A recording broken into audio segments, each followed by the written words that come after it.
நம்பிக்கை நம்பிக்கை நம்பிக்கை நம்பிக்கை இல்லாமல் நாளை இல்லை.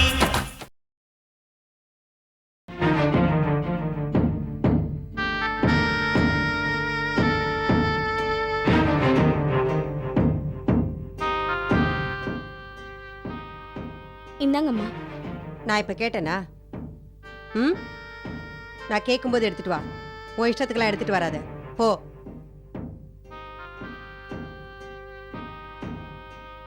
வணக்கம்மா. வா ஆறுமுகம்.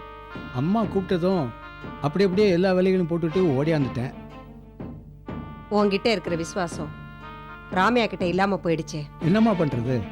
உங்களுக்கு தெரியுது, உங்க பிள்ளைக்கு தெரியலையே. அம்மா, ராமையா ஒரு பாம்பு. அந்த பாம்புக்கு போய் முதலாளி பாலை பார்த்துக்கிட்டு இருக்காரே, அது என்னைக்கு கொத்த போகுதோ? பாம்பு பாலை குடிச்சிட்டு கொத்திட்டு தான் போகும்.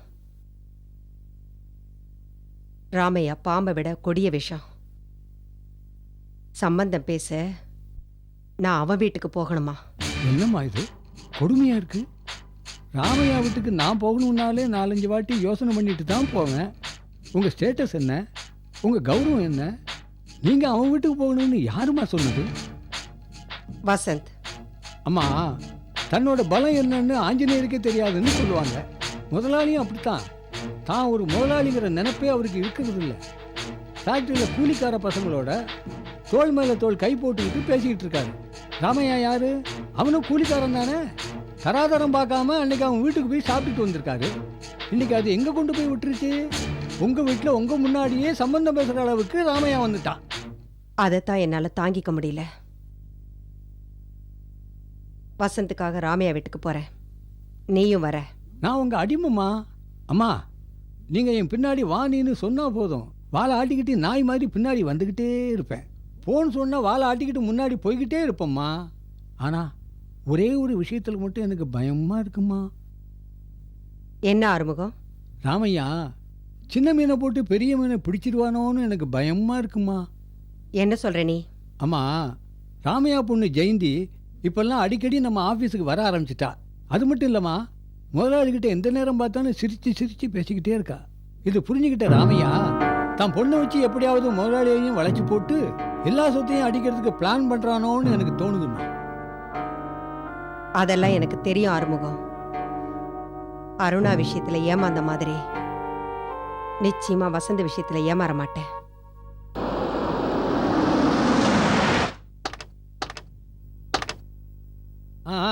போய் ஓரமா நில்லுங்க.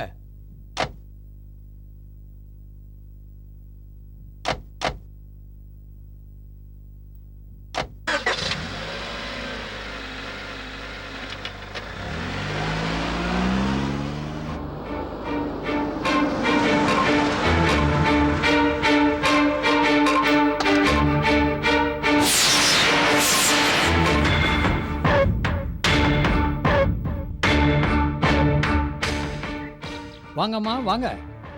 என்ன பாவம் பண்ணீங்களோ? இந்த ஏரியாவில் உங்க திருப்பாதம் படணும்னு உங்க தலையெழுத்து. என்ன பண்றது? உங்க பிள்ளை வசந்த் சார் உத்தரவு போட்டார, அதை தட்ட முடியுமா? ஏன் ஆறுமுகம், நம்ம சர்வன்ட்ஸுக்கு குவார்டர்ஸ் கட்டி கொடுத்ததை விட இது ரொம்ப சின்னதா இல்ல? நேற்று வரைக்கும் ராமையா கூட தான் உங்க சர்வெண்டா இருந்தாரு. என்ன புண்ணியம் பண்ணாரோ இன்னைக்கு உங்க சம்பந்தி ஆயிட்டாரு. Lucky man. சத்தமா சொல்லாத. அந்த வார்த்தையை கேட்கறதுக்கு எனக்கே பிடிக்கல. போய் ராமையா கிட்ட நான் வந்திருக்கேன்னு சொல்லு.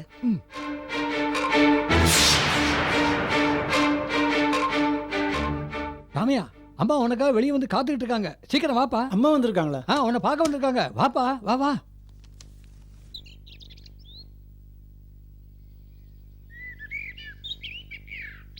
அம்மா வாங்கம்மா. நீங்க எங்க வீட்டுக்கு வந்தது எனக்கு ரொம்ப சந்தோஷமா இருக்குமா. ஆனா எனக்கு ரொம்ப வருத்தமா இருக்கே ராமையா.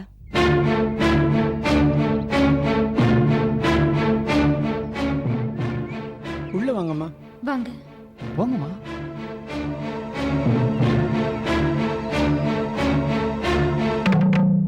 வாங்கம்மா வாங்க.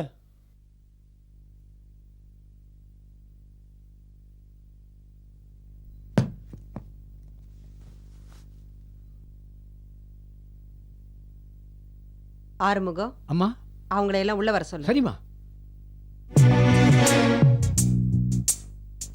என்ன இருந்தாலும் நீ ஜெயிச்சிட்ட ராமையா. என்ன உன் வீட்டு வாசப்படி ஏற வச்சுட்ட. உன் பையனை வச்சு என் பொண்ணு மனசுல பூகம்பத்தையே ஏற்படுத்திட்ட. அதனோட விளைவுகளை நீ அனுபவிக்கத்தான் போற. ராமையா, உன் பொண்ணுக்கு ஏதாவது ஒரு வரணை பாத்துரு. உன் பையனுக்கு கிடைச்ச மாதிரி பெரிய இடமா கிடைக்கும்னு நினைச்சு ஏமாந்துராத. ஏதோ பியூனோ கூலி வேலை செய்யறவனோ பார்த்து தள்ளி விட்டுரு. என்ன பொண்ணு பெத்த முன்னால் அப்படியெல்லாம் பேசாதீங்கம்மா, மனசு ரொம்ப சங்கடப்படுது. பியூனும் கூலி வேலை செய்யறவனும் உன் ஸ்டேட்டஸ்க்கு கம்மின்னு ஃபீல் பண்றியா ராமையா? அப்போ உன் பையனும் உன் குடும்பமும் என் ஸ்டேட்டஸ் பக்கத்துக்கு வர முடியுமா? என் பொண்ணை உன் குடும்பத்துல கொடுக்க நான் எவ்வளோ ஃபீல் பண்ணிருப்பேன். அதை நினைச்சு பாத்தியா? அதுக்கு தாம்மா நான் அன்னைக்கே முதலாளிகிட்ட வேண்டான்னு சொன்னேன். இப்போ கூட உங்களுக்கு விருப்பம் இல்லைன்னா வேண்டாம்மா. நான் எப்பவுமே விரும்பலதான். ஆனா என் பொண்ணு விரும்பி தொலைச்சிட்டாளே.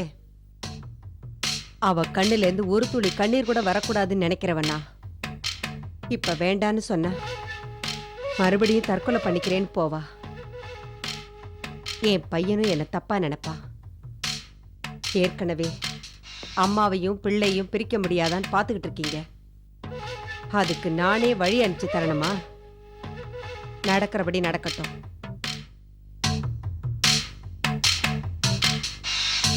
ஒவ்வொருத்தரா வைங்க. சீக்கிரம்.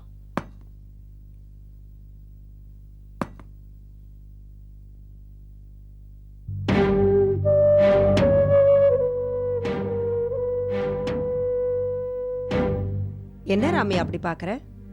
இன்னும் சீர்வரிசை கொண்டு வந்திருப்பேன். ஆனா உன் குடும்பத்துக்கு இது போதும். ராமையா, எல்லாத்தையும் எடுத்து கொண்டு போய் உள்ள வை. இதெல்லாம் எப்பயா நீ காசு கொடுத்து வாங்க போற? சாப்பிட்டு உடம்பையாவது தேத்து அம்மா புண்ணியத்துல. ஏன் உங்களுக்கு கூட தான் 2 பொண்ணு இருக்காங்க, வீட்டுக்கு கொண்டு போங்க, பிரயோஜனமா இருக்கும். அம்மா, வராதவங்க வந்திருக்காங்க, குடிக்கிறதுக்கு ஏதாவது கொண்டு வாமா. அம்மா, ராமையாவுக்கு எது இருக்குதோ இல்லையோ நல்ல வாய் இருக்கு. ராமையா பிள்ளைங்களை வளர்த்த சாமர்த்தியம் உனக்கு வராத ஆறுமுகம். எல்லாம் பணக்கார இடமா பாக்குது. உன் பொண்ணுக்கு அந்த வித்தியெல்லாம் தெரியுமா? அவ்வளவு ஏன் என் பொண்ணுக்கே அந்த விவரம் பத்தல. அவ விவரமா இருந்திருந்தா பெரிய பணக்கார பையனெல்லாம் காதலிச்சிருப்பா. போயும் போயும் இந்த வீட்டு பையனை காதலிச்சிருப்பாளா? அம்மா, நம்ம வீட்டு கார் செட் அளவு கூட இருக்காது இந்த வீடு. இந்த வீட்டுல வந்து உங்க பொண்ணு எப்படித்தான் வாழ போறாங்களோ. கல்யாணம் முடியட்டும். அவ எங்க வாழணுங்கிறத அப்புறமா முடிவு பண்ணிக்கலாம். ராமையா, என் பையன் சொன்னாங்கிறதுக்காக ஒரு ஃபார்மாலிட்டிக்காக தான் இங்க வந்தேன். வரேன். ஆண்டி, மோர் எடுத்துக்கோங்க. ஆண்டியா? ஒண்ணு இல்லாத ஆண்டி பெத்த பொண்ணு நீ என்ன ஆண்டின்னு கூப்பிடுறியா? அதுக்குள்ள உறவு கொண்டாடுறியா? லோக், கல்யாணம் உன் அண்ணனுக்கும் என் பொண்ணுக்கும் தான். எனக்கும் உனக்கும் எந்த உறவும் இல்லை. அண்டர்ஸ்டாண்ட்? மோர்.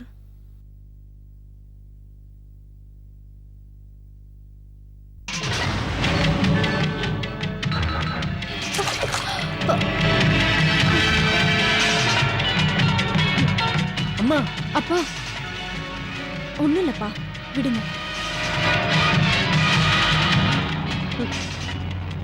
ஆறுமுகம், அம்மா வா.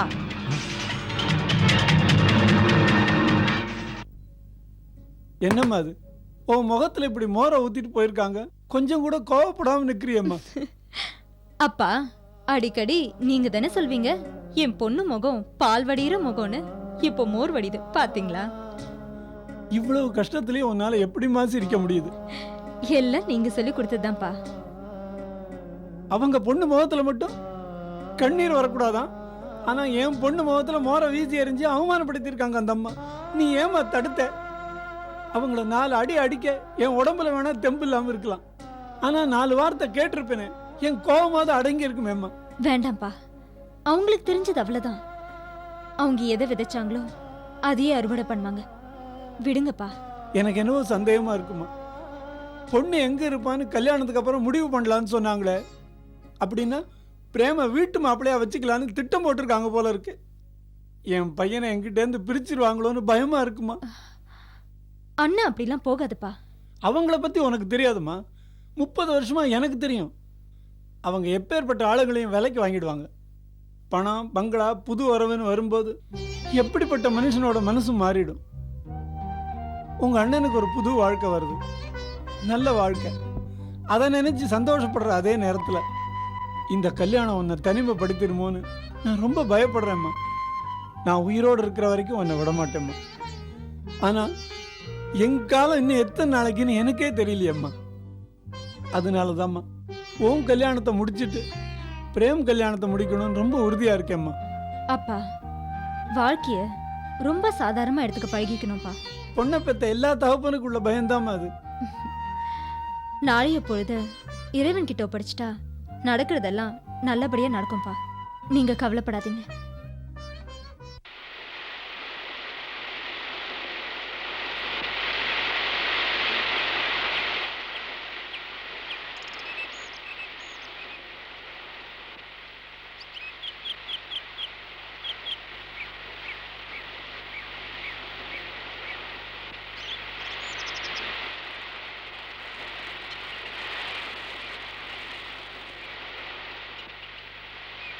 ஐயா, காலையிலேருந்து ஒன்றும் சாப்பிடாம இருக்கிறீங்க. ஒரு காப்பியாவது கொண்டாருண்ணே. வேண்டாம் மாணிக்கம், எனக்கு இன்னைக்கு ஒன்றுமே தேவையில்லை. இப்படி சாப்பிடாமே இருந்தா உடம்பு என்னத்துக்கையே ஆகும். மாணிக்கம், இன்னைக்கு என் பொண்ணோட நினைவு நாள். அவளை நான் செல்லமாக தான் வளர்த்தேன். நான் தான் அவளை சரியாக புரிஞ்சிக்கவே இல்லை. இப்போ திடீர்னு என் பேத்தியை பார்க்கணுன்னு ஆசை வந்துருச்சு மாணிக்கம். என்னையா நீங்கள் நினச்சிங்கன்னா உங்கள் பேத்தியை பார்க்கறது ஒரு பெரிய விஷயமே இல்லை. இல்லை, நான் தான் அவளை கண்டுபிடிக்க வேண்டான்னு விட்டுட்டேன். என் பேத்தி ஏதோ அநாத ஆசிரமத்தில் வளர்ந்துக்கிட்டு இருக்கிறதா கேள்விப்பட்டேன். மறுபடியும் என் பேத்தியை கண்டுபிடிச்சு ஏற்கனவே என் பொண்ணோட பாசத்தால் தவிச்சு படுக்கையில் படுத்துட்டேன். இன்னொரு பாசத்தை சந்திக்க நான் தயாராக இல்லை மாணிக்கம். இன்னொரு பாசத்தை நான் சந்திக்க தயாராக இல்லை.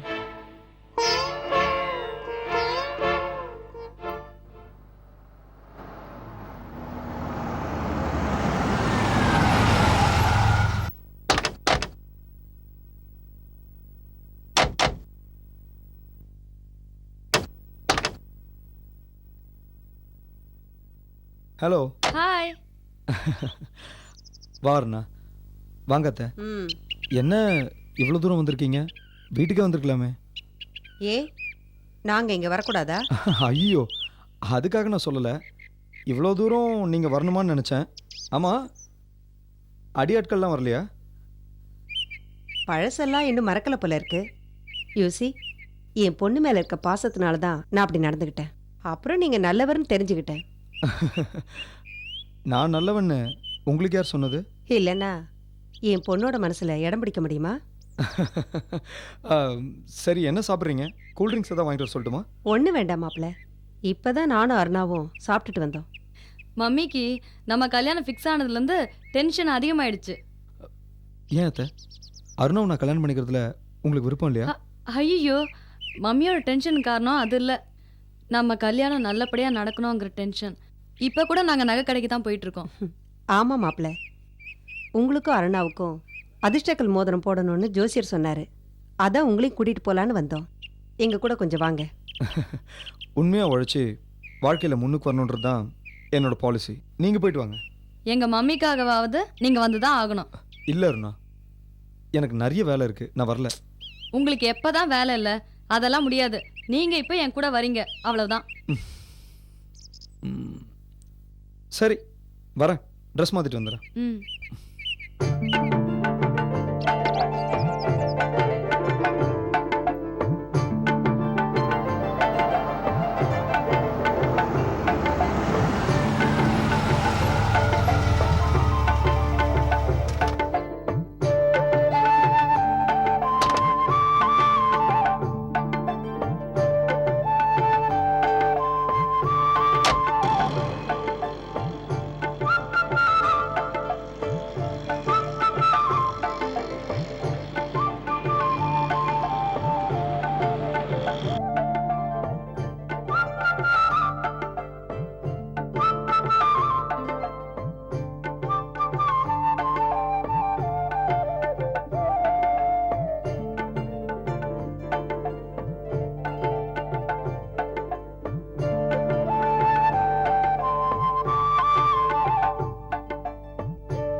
வாங்கம்மா வாங்க, எப்படி இருக்கீங்க? உட்காருங்க. என்னம்மா தம்பி நல்லா இருக்காரா? ம் என்ன வேணுமா? அருணாக்கு கல்யாணம் ஃபிக்ஸ் பண்ணியிருக்கேன். அடேடே, அப்படியா? ரொம்ப சந்தோஷம். நகைக்கெல்லாம் ஆர்டர் கொடுத்துருங்க, நல்லபடியா செய்து சொல்லிடுவோம். புது மாடல்லாம் நிறைய வந்திருக்கு. அடுத்த வாரம் வந்து ஆர்டர் கொடுக்குறோம். ஆமா, மாப்பிள்ளை யாரு? உங்க வீட்டு மாப்பிள்ளைன்னா சாதாரண ஆளவா இருப்பாரு? நிச்சயம் பெரிய ஆளா தான் இருப்பாரு. நீங்க ஒரு வார்த்தை சொன்னீங்கன்னா அவங்க வீட்டு ஆர்டர் நமக்கு கிடைக்குமா?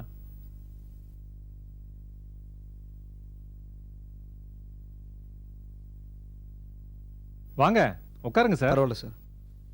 எங்க மாப்பிள்ளைக்கு ராசிக்கல் மோதிரம் ஒன்று எடுத்து கொடுங்க. என்ன ராசிங்கம்மா? கடகராசி சார். இது எடுத்து தரேன். அத்தை, நான் ஒரு ரவுண்ட் பார்த்துட்டு வந்துடுறேன். ம்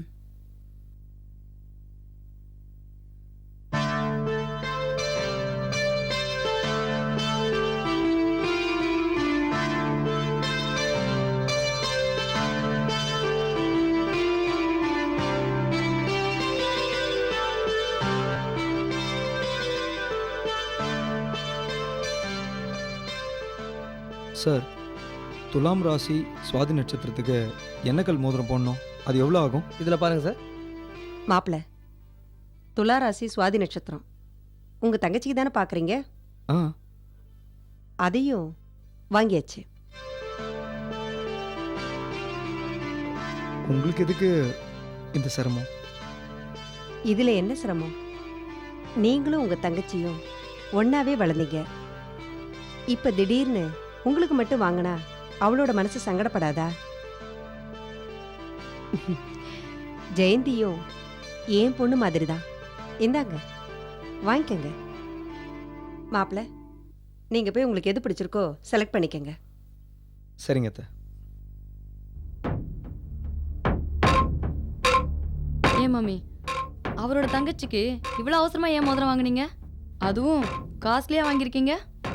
அருணா, ஆரம்பத்திலேருந்தே மாப்பிள்ளையே நம்ம கைக்குள்ள போட்டுக்கணும். அவர் தங்கச்சி மேலேயும் அவங்க அப்பா மேலேயும் ரொம்ப பாசமா இருக்காரு. அந்த பாசமும் அன்பும் நம்ம குடும்பத்து பக்கம் திரும்பணும். இப்ப நான் வாங்கி கொடுத்த மோதிரம் அந்த வேலையை செய்ய ஆரம்பிக்கும். அருணா, அதிர்ஷ்ட கல்லு தாண்டி அந்த பக்கம், ஆனா அதிர்ஷ்டம் எப்பவும் நம்ம பக்கம்தான். வா.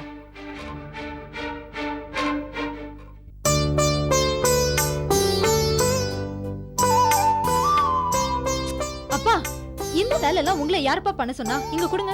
உங்களுக்கு வீசிங் ட்ரபிள், டஸ்ட் அலர்ஜி இதெல்லாம் வச்சுக்கிட்டு. அப்பா, இதெல்லாம் நான் பண்ணிக்க மாட்டேனா?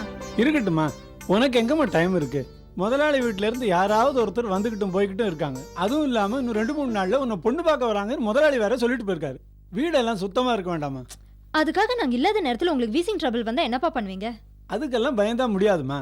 கண்ணு தெரியாத ஒருத்தர் இமயமலையிலேயே ஏறி இருக்காரு. நியூஸ் படிக்கலையா? 30 வருஷமா உழைச்சிட்டு என்னால சும்மா இருக்க முடியலம்மா. இப்போ ஒரு வேலை கிடைச்சாலும் செஞ்சுடலான்னு தோணுது. அப்பா, நானும் அண்ணாவும் நல்லா சம்பாதிக்கிறோம். நீங்க பேசாம வீட்லயே ரெஸ்ட் எடுங்க. போர் அடிச்சா கோயிலுக்கு போயிட்டு வாங்க, தெரியுதா? சரிம்மா, பொண்ணு உத்தரவு போட்ட அதை மீற முடியுமா? அதுபடி நடக்க வேண்டியதுதான். சரிப்பா, காஃபி சாப்பிட்டீங்களா? பால் காய்ச்ச சொல்லி தந்திருக்க, காபி போட சொல்லி தரலையே. சரி, நான் போட்டு தரேன். இந்தாங்க, அங்க வச்சிடுங்க. அண்ணாவோட வண்டி சவுண்ட் மாதிரி இல்ல? அண்ணன் இந்த நேரத்துக்கு எதுக்கு வர போறான்?